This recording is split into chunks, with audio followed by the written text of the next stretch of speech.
সরকার যেখানে দায়িত্ব নিয়েছে সেখানে আসলে আপনার গৃহযুদ্ধ শুরু হওয়ার কথা ছিল। আওয়ামী লীগ এবং আওয়ামী লীগের পক্ষের যে পরিমাণ শত্রু শক্তি ছিল, তাদের যে অস্ত্র ছিল এবং তাদের পার্শ্ববর্তী রাষ্ট্রের যে সমর্থন, এগুলো মিলে দেশে যুদ্ধ শুরু হওয়ার কথা ছিল। অন্তর্বর্তীকালীন সরকারের সবচেয়ে বড় অবদান হচ্ছে বাংলাদেশে গৃহযুদ্ধ তারা হতে দেয় নাই। প্রশ্ন হচ্ছে যে যেই বাস্তবতা ইউনূস সরকার দায়িত্ব নিয়েছেন সেই বাস্তবতাটা আমাদেরকে মাথায় রাখতে হবে। বাংলাদেশ রাষ্ট্রটা ৭১ সালের যুদ্ধের সময়ও এতটা ভেঙে পড়ে নাই। আমাদের প্রশাসন, হাসিনার সরকার প্রশাসনকে ভেঙে যেখানে রেখে দিয়ে গেছে, বাংলাদেশের প্রত্যেকটা প্রশাসন ডিসফাংশনাল হয়ে গেছে। কোনো প্রশাসন ইউনিট পেশাদারিত্বের জায়গাতে নাই। আপনি পুলিশ বলেন, আইনশৃঙ্খলা বাহিনী বলেন, সশস্ত্র বাহিনী বলেন, আমলাতন্ত্র বলেন, গোয়েন্দা সংস্থা বলেন, প্রত্যেকে ডিসফাংশনাল হয়ে গেছে। তো সেই রকম একটা বাস্তবতায় সরকার যেখানে দায়িত্ব নিয়েছে সেখানে আসলে আপনার গৃহযুদ্ধ শুরু হওয়ার কথা ছিল।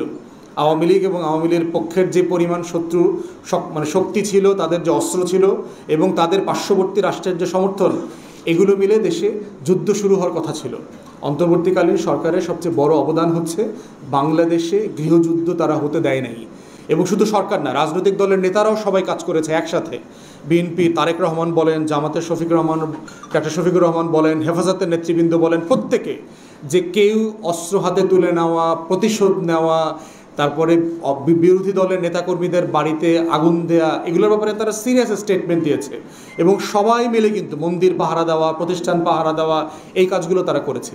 অতএব গৃহযুদ্ধ ঠেকিয়ে দিয়েছে সবাই মিলে। অন্তর্বর্তীকালীন সরকারের দ্বিতীয় সবচেয়ে বড় অবদান হচ্ছে এই পরিমাণ লুটপাট হওয়ার পরে, ব্যাংকিং সেক্টর ভেঙে যাওয়ার পরে বাংলাদেশে দুর্ভিক্ষ হওয়ার কথা ছিল, বাংলাদেশে দুর্ভিক্ষ হয়নি। এবং এই ধরনের গৃহযুদ্ধ এবং দুর্ভিক্ষের ইতিহাস দক্ষিণ আমেরিকা বলেন, আফ্রিকা বলেন, মধ্যপ্রাচ্যের ডজন ডজন দেশে আছে, ডজন ডজন দেশে ঘটেছে। তো এই দুইটা হচ্ছে মোটা দাগে অন্তর্বর্তীকালীন সরকারের অবদান, যে এই দেশটাকে তারা একটা নিরাপদ জার্নিতে, একটা সেফ ল্যান্ডিংয়ের দিকে এগোচ্ছে। এরপরে হচ্ছে কিছু কিছু সংস্কার আমরা দেখতে পাচ্ছি, সংস্কারের উদ্যোগ তৈরি হয়েছে। আপনি মোটা দাগে উপদেষ্টারা খুব বেশি চুরি টুরি করছে এরকম কোনো অপবাদ নাই। ধরেন লার্জলি বাংলাদেশের কোনো ক্যাবিনেটে এত সৎ মানুষ আপনি হিস্টোরিক্যালি পাবেন না যারা, এবং অধিকাংশকে দেশ ছেড়ে পালাইতে হবে না, অলমোস্ট কাউকে হয়তো দেশ ছেড়ে পালাইতে হবে না। এরপরে হচ্ছে যে আপনার গড়ে প্রতিদিন ৩৫০০ কোটি টাকা করে লুটপাট হয়েছে গত ১৬ বছর। এই টাকাটা লুটপাট হওয়া বন্ধ হয়ে গেছে। ব্যাংকিং খাতে মোটামুটি ডিসিপ্লিন ফিরে আসছে। ৫,০০০ টাকা, ১০,০০০ টাকা, ৫০,০০০ টাকার চেক দিতে পারে না, এরকম কোনো খবর এখন আমরা পড়ছি না। দেশে রেমিটেন্স এখন আমাদের ইতিহাসের সবচেয়ে বেশি রেমিটেন্স আসতেছে। রপ্তানি প্রতি মাস থেকে মাস বাড়ছে সেক্টর ওয়াইজ, এবং প্রিটি ডিসিপ্লিন ফিরে আসছে আরএমজি সেক্টরে। তো এই কাজগুলো আপনার চলমান, এবং চলমান ধারায় যতটুকু করা সম্ভব। বাট আমরা বোধ করেছি প্রফেসর ইউনূস যদি আরও ডিসাইসিভ হইতেন, যদি ওনার যে ম্যান্ডেট ছিল, তাহলে আরও বেশি রিফর্ম অর্জন করা সম্ভব হইতো। এবং আজকের এই ১ বছর পূর্তিতে আমি এর আগেও ২-৩ মাস আগে বলেছি, প্রফেসর ইউনূসের সামনেই বলেছি, বাংলাদেশের আমাদের প্রত্যেকটা উপদেষ্টাকে তার ১ বছরের আমলনামার খতিয়ান জাতির কাছে দেওয়া দরকার, যে আপনারা আসলে কি করেছেন গত ১ বছর।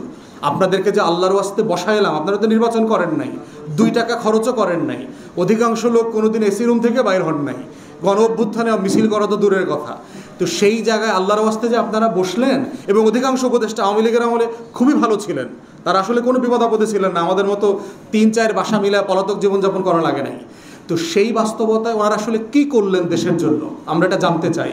আজকেই আমাদের ব্রিফিং থেকে আমরা সরকারকে বলছি, আপনার প্রত্যেক উপদেষ্টা এবং গুরুত্বপূর্ণ প্রতিষ্ঠান যারা আছে, যেমন ধরেন বিডার চেয়ারম্যান, আমি বলার পরে বিডার চেয়ারম্যান আশিক চৌধুরী কিন্তু সে লিখিত তার আমলনামার স্ট্যাটাস দিয়েছে ৯ মাস অথবা ১০ মাস। আমি যখন এই বক্তব্য দিয়েছিলাম, উনি ওনার ১০ মাসের আমলনামা দিয়েছে এবং বলেছে আমার সাথে দেখা হওয়ার পরে যে ভাই, বাকি কাজ আমি করছি, আমি আপনাদেরকে ১ বছরের আমলনামা জমা দিব। বাকি উপদেষ্টারা কোথায়? অধিকাংশ উপদেষ্টা ইজ এ ম্যাসিভ ফেইলিয়ার। তারা তার ডিসিপ্লিন, তার ডিপার্টমেন্টের ডিসিপ্লিন আনতে পারে নাই।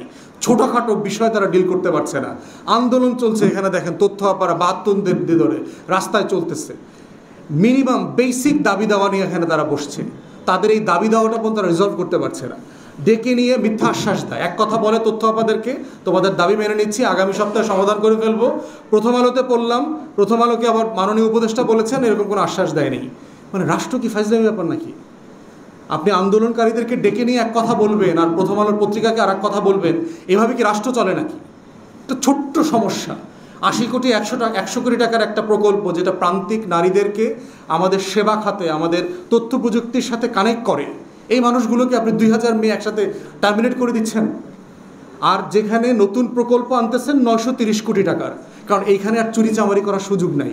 চুরির টাকা অলরেডি পিডি, ডিপিডি, সাবেক সচিব টচিব মেলায়া গত 7-8 বছরে যা যা খাওয়ার তথ্য প্রকল্প থেকে সব খাওয়া ফেলাইছে। এখন নতুন প্রকল্প না আনলে আর চুরি করতে পারতেছে না।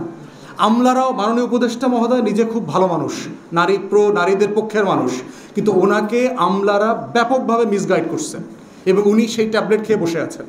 এই 930 কোটি টাকার নতুন লুটপাটের প্রকল্প আনতেছে এবং কত অসভ্য, কত অসৎ এই আমলারা। দেখেন, এই 2000 নারী কর্মকর্তা কর্মচারীদের থেকে প্রতি মাসে গত 7-8 বছরে 2500 টাকা করে বেতন কাটিয়ে রাখছে। আন্দোলন যারা করেছে তারা গত 2 মাসে বেতন পায় নাই, এরা শিক্ষা ভাতা পায় নাই, এরা বাচ্চাদের পাহাড়ি ভাতা আছে, দূর প্রান্তিক জনপদে থাকলে আলাদা আলাদা ভাতা আছে, গাড়ি ভাড়া আছে, এইসব ভাতা কেটে রাখছে। বছরে 2 মাস 3 মাস 4 মাস টানা বেতন দেয় না, আটকায় রাখে। 6 মাস পরে একবারে বেতন দেয়, ওইখান থেকে আবার টাকা কেটে রাখে। মানে কত বড় রাষ্ট্রটাকে কিভাবে লুটপাট করে এই আমলারা খাচ্ছে। এই সিম্পল সমাধানটা বাংলাদেশের ইতিহাসে আমরা তো শত শত আন্দোলনে সংহতি প্রকাশ করেছি, কখনো দেখি নাই 72 দিন ধরে মেয়েরা 2000 মেয়ে এখানে এসে প্রেস ক্লাবের সামনে বসে আছে, এটা কখনো দেখি নাই। তুই এই রাষ্ট্র কিভাবে গণ অভ্যুত্থানের আকাঙ্ক্ষা বাস্তবায়ন করবে? সে আমলাতন্ত্র নিয়ে আমরা ঐকমত্য কমিশনে একদিন আলোচনা করতে পারি নাই, বারবার বলেছি। পুলিশ সংস্কার নিয়ে সিরিয়াস কোনো আলোচনা আমরা করতে পারি না ঐকমত্য কমিশনে। এখন দেখেন তো রাষ্ট্র বদলাবে কোথায়? অতএব আমরা চাচ্ছি, এখানে সরকারের অনেক সফলতা আছে, অনেক আপনি আলোচনা করতে পারবেন, বাট আমাদের আকাঙ্ক্ষার যে জায়গাগুলো, আপনি সংস্কার যেগুলো হাতে নিচ্ছেন সেগুলো কিভাবে বাস্তবায়ন করবেন? এই পুলিশ দিয়ে তো বাস্তবায়ন করতে হবে, এই আমলাতন্ত্র দিয়ে তো বাস্তবায়ন করতে হবে। যাদেরকে দিয়ে বাস্তবায়ন করবেন তারাই তো সেখানে রয়ে গেছে এখনো। শত শত আওয়ামী দোসর আমলা রয়ে গেছে, শত শত, যারা ওই গত 16-17 বছর রাইতের ভোটের ডিসি ছিল, রাইতের ভোটের এসপি ছিল, এরা দিব্যি দায়িত্ব পালন করতেছে, বিভিন্ন জায়গায় দেখতেছি দায়িত্ব পালন করতেছে। দুদকে মামলা চলতেছে, এই সকল অনেক আমলার দিব্যি প্রমোশন দিয়ে বসে আছে, তাদেরকে ওএসডি বন্ধ করা হচ্ছে না, এত পাওয়ারফুল হয়ে গেছে তারা ভিতরে। এবং তারা বিভিন্ন রাজনৈতিক দলের সাথে লবি করে, লিয়াজো করে তাদের অবস্থান পরিবর্তন করে ফেলেছে অনেকেই। এখন তারা একসময় আওয়ামী দোসর থেকে বঞ্চিত জাতীয়তাবাদী হয়ে গেছে। তাদের সবার বাড়ির ঠিকানা গোপালগঞ্জ থেকে এখন বগুড়ায় চলে গেছে, ফেনীতে চলে গেছে, দিনাজপুর চলে গেছে, বাড়ির ঠিকানা পর্যন্ত পরিবর্তন হয়ে গেছে। কার শ্বশুর বাড়ি বগুড়া, কার দাদার বাড়ি দিনাজপুরে ছিল, কে খালেদা জিয়ার সাথে তার পরিবারের সাথে চট্টগ্রামে চাকরি করছে, এগুলো হলো এখন রিকমেন্ডেশনের বেসিস হয়ে গেছে। এবং আপনি খবর নিয়ে দেখেন, এরা সব all the prime ministers man ছিল, হাসিনার আমলের দোসর ছিল।